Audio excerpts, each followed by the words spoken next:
Okay, mapagpalang araw at gabi sa ating lahat mga lodi. Ngayon magluluto tayo ng ampalaya gisado with egg. Lalagay na tayo ng cooking oil. Yan. Yan. Tapos lagyan na tayo ng chopped garlic.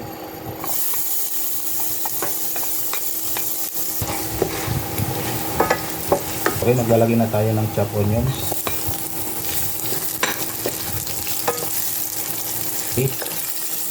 So lagyan na natin ng chopped tomatoes.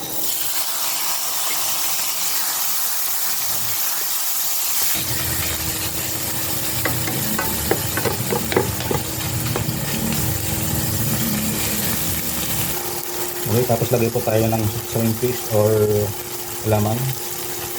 Ayan. Lagyan na rin tayo ng paminta. Pamintang durog. Okay. Okay, tapos lagay po tayo ng cayenne powder.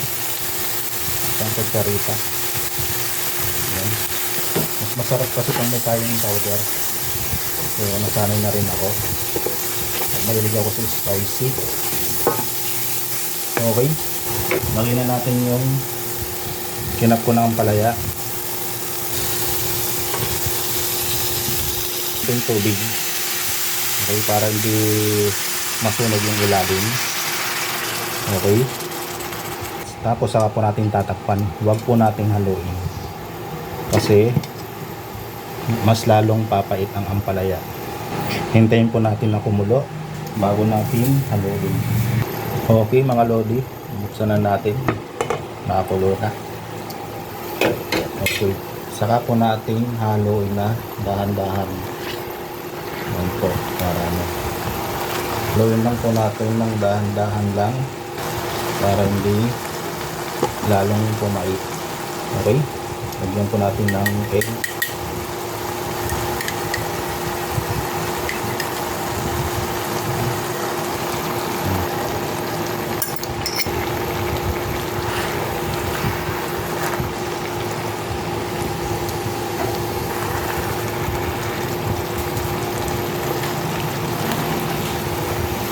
Masarap po mga lodi. Oh.